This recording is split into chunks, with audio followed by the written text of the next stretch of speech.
नमस्कार दोस्तों, कैसे हो आप सब लोग। और आज की क्लास में हम बात कर लेते हैं सीएनएस के बारे में। यानी कि बायोलॉजी की जो क्लासेस चल रही है और हमारा नर्वस सिस्टम चल रहा था, उसी में हम आज बात कर लेते हैं किसके, सीएनएस के बारे में या केंद्रीय तंत्रिका तंत्र के बारे में। इसमें ब्रेन और स्पाइनल कॉर्ड दोनों आते हैं। देखो, ब्रेन भी आता है, स्पाइनल कॉर्ड भी आती है। ब्रेन प्लस स्पाइनल कॉर्ड दोनों आते हैं। एक्टोडर्म से निर्मित होता है। जो नर्वस सिस्टम जो होता है, वो कम्प्लीटली जो नर्वस सिस्टम है वो एक्टोडर्म से ही विकसित हो रहा था। और फिर ये भी क्या है, सीएनएस जो है एक्टोडर्म से विकसित होता है। ह्यूमन ब्रेन के बारे में बात करें, ब्रेन प्लस स्पाइनल कॉर्ड मिल करके क्या बनाते हैं, सीएनएस बनाते हैं। तो ह्यूमन ब्रेन के बारे में बात कर लेते हैं। तो इसमें मेनिंजीज पाई जाती है। मस्तिष्क का जो आवरण होता है उसको बोलते हैं मेनिंजीज। इसमें 3 प्रकार की झिल्लियों से ढका हुआ होता है, ड्यूरोमीटर, एरेक्नॉइड और पियामीटर। देखो, ड्यूरा, एरेक्नॉइड और पियामीटर, ये दृढ़ तानिका, जाल तानिका और मृदु तानिका। देखो, ड्यूरोमीटर, एरेक्नॉइड और पियामीटर, ड्यूरोमीटर, एरेक्नॉइड और पियामीटर, ड्यूरोमीटर, एरेक्नॉइड और पियामीटर, दृढ़ तानिका, जाल तानिका और मृदु तानिका। ठीक है। 3 झिल्लियों के द्वारा ढका रहता है। ये बाहरी झिल्ली मजबूत व अप्रत्यास्थ होती है। बाहरी झिल्ली यानी कि जो ड्यूरोमीटर होती है, दृढ़ तानिका, वो बाहरी झिल्ली कैसी होती है, मजबूत होती है, अप्रत्यास्थ होती है। एरेक्नॉइड यानी कि जाल तानिका, मध्य झिल्ली जो होती है पतली व लचीली होती है, पतली होती है, लचीली होती है। पियामीटर या मृदु तानिका अंतिम पतली प्लस पारदर्शी होती है, पतली प्लस पारदर्शी होती है। ठीक है। तो ड्यूरोमीटर, एरेक्नॉइड और पियामीटर। एरेक्नॉइड प्लस पियामीटर के बीच का जो स्थान होता है उसको बोलते हैं सब एरेक्नॉइड स्थान कहा जाता है। उसको क्या बोलते हैं, सब एरेक्नॉइड स्थान कहा जाता है, जो सीएफएस से भरा भरा होता है। एरेक्नॉइड और पियामीटर के बीच का जो स्थान होता है उसको बोलते हैं सब एरेक्नॉइड, और जो सीएफएस से क्या होता है, भरा हुआ होता है। क्रेनियल नर्व्स भी इस स्थान से होकर के गुजरती हैं। एरेक्नॉइड और पियामीटर जो होता है, जाल तानिका और मृदु तानिका के बीच का जो स्थान होता है, सर्व एरेक्नॉइड स्थान जिसको कहते हैं, और ये सीएफएस से भरा हुआ होता है, सीएफएस से। ठीक है। अब बात कर लेते हैं, मस्तिष्क 3 भागों में विभाजित होता है, अग्र मस्तिष्क, मध्य मस्तिष्क और एक है पश्च मस्तिष्क। ठीक है। तो ये होता है, इसको बोलते हैं प्रोजेन सेफेलॉन। अग्र मस्तिष्क जो होता है, फोरब्रेन जो होता है, वो होता है प्रोजेन सेफेलॉन, प्रोजेन सेफलॉन। और मध्य मस्तिष्क को बोलते हैं मीजन सेफलॉन, और पश्चिम मस्तिष्क को बोलते हैं रोम्बेन सेफलॉन, रोम्बेन सेफलॉन, रोम्बेन सेफलॉन। ठीक है। तो प्रोजेन सेफलॉन, मेजन सेफलॉन और रोमेन सेफलॉन। देखो, उप विभाजन के बारे में बात करें तो अग्र मस्तिष्क के भाग होते हैं ओल्फैक्टरी लोब, सेरिब्रम और डाइनसेफलॉन। ओल्फैक्टरी लोब, सेरिब्रम और डाइनसेफलॉन किसके भाग होते हैं, अग्र मस्तिष्क या प्रोजेन सेफलॉन के भाग होते हैं। मध्य मस्तिष्क या मीजन सेफलॉन के भाग होते हैं ऑप्टिक लोब और क्रूरा सेरिब्राई। ऑप्टिक लोब और क्रूरा सेरिब्राई जो होते हैं वो किसके होते हैं, क्रूरा सेरेब्राई किसका भाग है भाई, मीजन सेफलॉन का है, यानी कि मध्य मस्तिष्क का भाग होता है। इसके अलावा पश्चिम मस्तिष्क या रोम्बेन सेफलॉन के बारे में बात करें तो पोन्स सेरिबेलम। देखो, सेरिब्रम तो यहाँ पे है सेरिबेलम, पोन्स सेरिबेलम और मेडुला ऑब्लंगेटा, ये पश्चिम मस्तिष्क के भाग होते हैं। अग्र मस्तिष्क के बारे में कंप्लीट ढंग से बात करें तो फॉरब्रेन के बारे में, इसमें आता है सेरिब्रम, आता है थैलेमस, आता है हाइपोथैलेमस, आता है। हाइपोथैलेमस इसका मुख्य भाग होता है। सेरिब्रम जो होता है इसका 2/3 पार्ट होता है, और सबसे ज़्यादा ये विकसित होता है सेरिब्रम। कौन सा पार्ट है, सेरिब्रम। देखो, सेरिब्रम 2 भागों में विभाजित होता है, जो कि कॉर्पस कैलोसम से जुड़े होते हैं। 2 भागों में ये विभाजित होता है, और वो किससे जुड़े होते हैं, कॉर्पस कैलोसम से जुड़े होते हैं। 4 पिंडों में विभाजित होता है, अग्र, मध्य, पश्च और पार्श्व। देखो, अग्र को बोलते हैं फ्रंटल लोब, मध्य को बोलते हैं पैराइटल लोब। ठीक है। अग्र, मध्य, पश्च और पार्श्व, अग्र फ्रंटल लोब, मध्य पैराइटल लोब। ठीक है। परत पर गहरे बलन या गर्त प्रेजेंट होते हैं, और जिनको बोलते हैं रिजेस और ग्रूम्स के रूप में ये पाई जाती हैं। और ये उभार होते हैं, उभार को बोलते हैं गायराई, और दरार को बोलते हैं सल्काई। यानी कि जो ये उभार इस तरह से जो ये प्रेजेंट होते हैं, सल्क और गर्त, यानी कि जो ये उभार और दरार प्रेजेंट होती हैं, गायराई और सल्काई। गायराई और सल्काई जितनी ज़्यादा विकसित होती हैं, व्यक्ति उतना ही बुद्धिमान होता है। सेरिब्रम में प्रेजेंट होती हैं ये दरारें जो होती हैं, गायराई और सल्काई प्रेजेंट होती हैं। ठीक है। अग्रपिंड के बारे में बात करें तो अग्रपिंड जो होता है, देखो सेरिब्रम के बारे में हमने बात कर ली। अग्रपिंड, इसमें जो पिंड पाए जाते हैं, अग्र, मध्य, पश्चिम, और 4 पिंड पाए जाते हैं। तो अग्रपिंड का जो काम होता है वो है बुद्धिमत्ता, ज्ञान, सृजनशीलता, याददाश्त का विश्लेषण। ठीक है। बुद्धिमत्ता, ज्ञान, सृजनशीलता, याददाश्त का विश्लेषण, लिखने का केंद्र होता है। प्रीमोटर क्षेत्र, वाचन का विश्लेषण, ब्रोका क्षेत्र। ठीक है, तो बुद्धिमत्ता, ज्ञान, सृजनशीलता, याददाश्त का विश्लेषण अग्रपिंड, और लिखने का केंद्र होता है वो प्रोमोटर क्षेत्र लिखने का केंद्र होता है, अग्रपिंड में ही होता है। वाचन का विश्लेषण भी ब्रोका क्षेत्र में होता है, अग्रपिंड में। पश्चपिंड क्या करता है?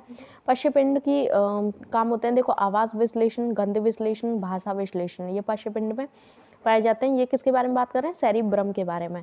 पराइटल पिंड जो होता है वो स्वाद विश्लेषण, स्पर्श, दाव, दर्द, पर्यावरण को सूचना देना, ठीक है, और दृष्टि विश्लेषण, देखना किससे होता है? पराइटल पिंड से होता है। दृष्टि विश्लेषण, स्पर्श, दाव, दर्द, पर्यावरण को सूचना देना, स्वाद का विश्लेषण, ये पराइटल पिंड से ही होता है। अब बात कर लेते हैं हम डाइनसेफलन के बारे में। देखो, डाइनसेफलन जो पार्ट होता है, डाइनसेफलन प्रेमस्तिष्क से ढका हुआ रहता है। प्रेमस्तिष्क से क्या होता है? ढका रहता है। 3 भाग होते हैं, एपिथैलेमस, थैलेमस और हाइपोथैलेमस। ठीक है, डाइनसेफलन के बारे में बात करें तो इसमें 3 भाग होते हैं, एपिथैलेमस, थैलेमस और हाइपोथैलेमस। ठीक है, एपिथैलेमस, थैलेमस और हाइपोथैलेमस। हाइपोथैलेमस कई केंद्र होते हैं, शरीर ताप, खाने पीने का नियंत्रण। अग्रभाग में ऑप्टिक काइज्मा प्रेजेंट होता है। इसका जो अग्रभाग होता है उसमें होता है ऑप्टिक काइज्मा। ठीक है, डाइनसेफलन प्रेमस्तिष्क से ढका रहता है। 3 भाग होते हैं, एपिथैलेमस, थैलेमस और हाइपोथैलेमस। ठीक है, हाइपोथैलेमस कई केंद्र होते हैं, शरीर ताप, खाने पीने का नियंत्रण। अग्रभाग में ऑप्टिक काइज्मा प्रेजेंट होता है। इसका जो अग्रभाग होता है उसमें क्या होता है? ऑप्टिक काइज्मा प्रेजेंट होता है अग्रभाग में।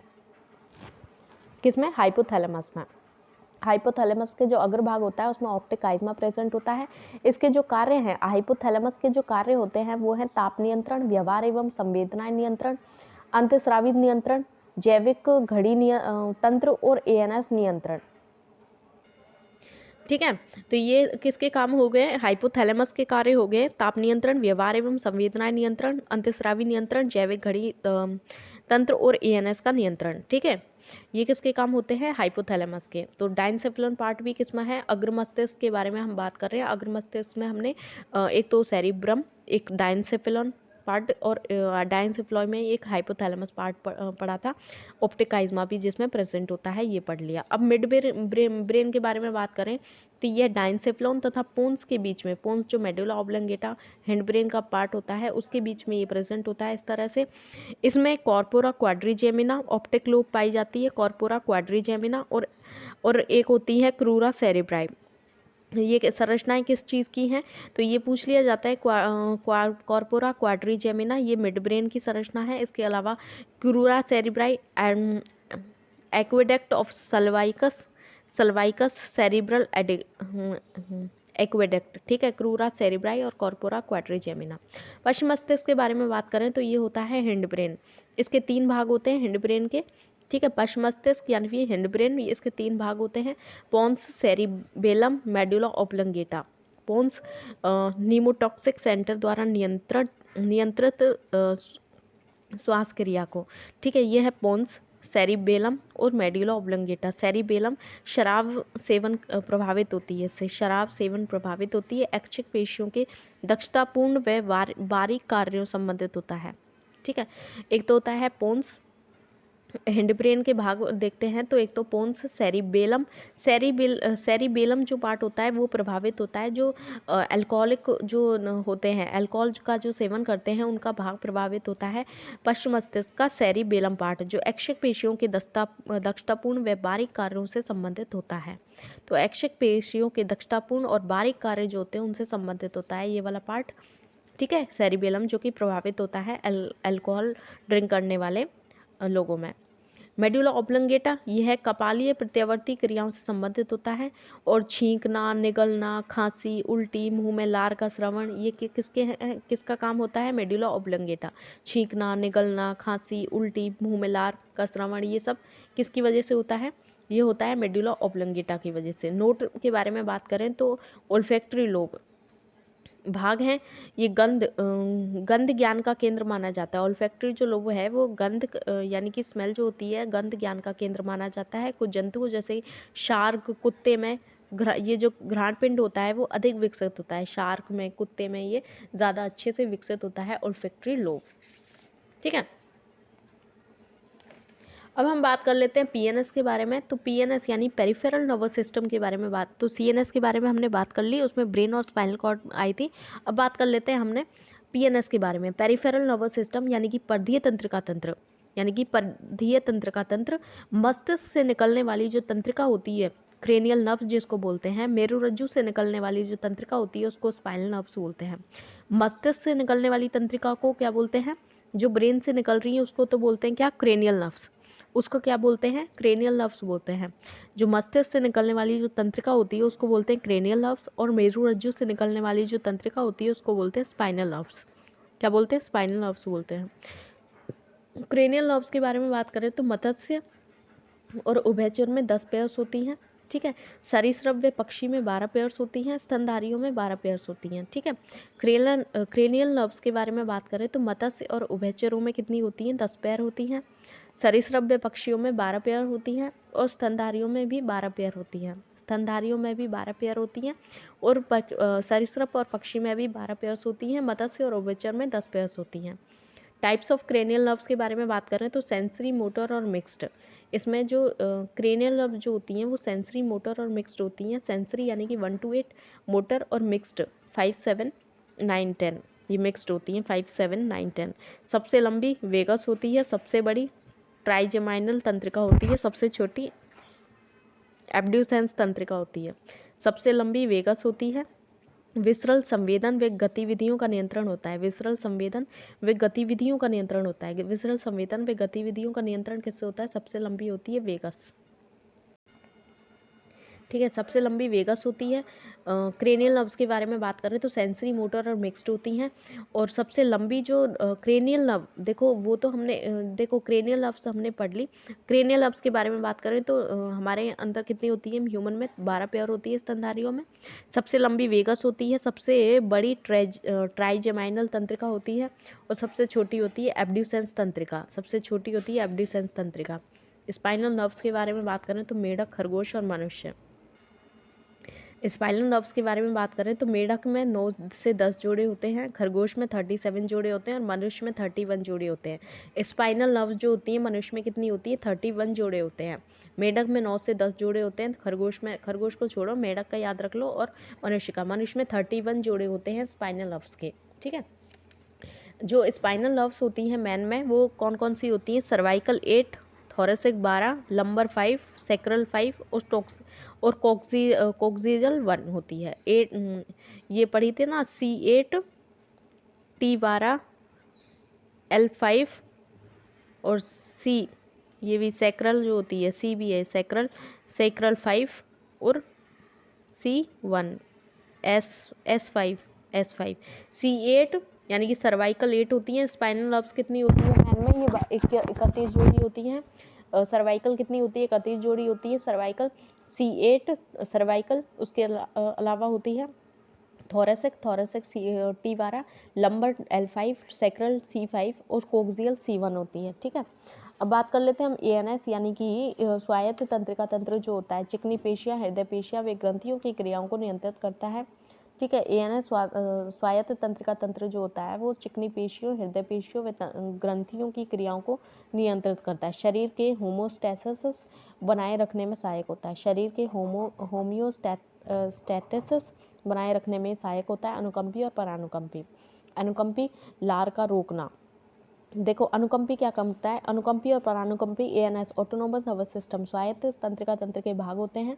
लार को रोकना, अन्य सभी को उत्तेजित करना, और श्रावण किसका, सिम्पैथेलिन और एसिटाइल कोलिन का श्रावण होता है, ठीक है। यहाँ से अनुकंपी से लार का रोकना, अन्य सभी, ठीक है। परानुकंपी उत्तेजित, BP को कम करता है, श्रावण ACH, ठीक है।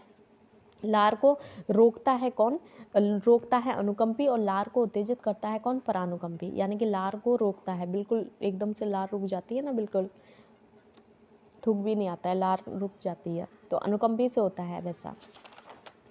अब बात कर लेते हैं स्पाइनल कॉर्ड के बारे में। तो स्पाइनल कॉर्ड, मेरुरज्जु के बारे में बात कर लेते हैं। मेरुरज्जु बोल दो या फिर स्पाइनल कॉर्ड बोल दो। इसकी जो लंबाई होती है 45 सेंटीमीटर होती है। लंबाई कितनी होती है, 45 सेंटीमीटर होती है। और पश्चिम मस्तिष्क के मेड्यूला ऑब्लिंगेटा स्कल के फोरामेन ऑफ मैग्नम से निकल करके बस मस्तिष्क जो होता है यानी कि हैंड ब्रेन जो होता है उसके मेडुला ऑब्लोंगेटा स्कल से फोरामेन ऑफ मैग्नम से निकल करके एक लंबी और खोखली संरचना लंबी होती है, खोखली संरचना होती है स्पाइनल कॉर्ड, जो कशेरुक दंड यानी कि वर्टिब्रल कॉलम की न्यूरल कनाल में स्थित होती है। वर्टिब्रल कॉलम की न्यूरल जो कनाल होती है उसमें स्थित होती है क्या? Spinal cord. खोखली नलिका होती है मेरुरज्जु। मेरुरज्जु जो होती है स्पाइनल कॉर्ड होती है, जो कि ड्यूरोमीटर और पियोमीटर के से आवृत रहती है। ड्यूरोमीटर और पियोमीटर जो होती है उसी से आवृत रहती है, जैसे कि ब्रेन भी रहता है। कार्य क्या है इसके? कार्य होते हैं मस्तिष्क व अंगों के मध्य एक सेतु का कार्य करती है। मस्तिष्क व अंगों के मध्य एक सेतु का कार्य करती है। रिफ्लेक्स एक्शन का भी संचालन व नियमन करती है। किसका? रिफ्लेक्स एक्शन जो होते हैं उनका भी संचालन और नियमन कौन करती है? ये करती है। इसके अलावा मस्तिष्क से आने वाली प्रेरणाओं के लिए संवेदन पथ प्रदान करती है। मस्तिष्क से आने वाली जो प्रेरणाएं होती हैं उसके लिए संवेदन पथ का कार्य कौन करती है? स्पाइनल कॉर्ड करती है। प्रतिवर्त क्रियाएं यानी कि रिफ्लेक्स एक्शन के बारे में बात करें तो मार्शल हॉल ने इसका अवलोकन किया था। किसने किया था? मार्शल हॉल ने। मार्शल हॉल ने इसका अवलोकन किया था प्रतिवर्त क्रियाओं का, रिफ्लेक्स एक्शन का।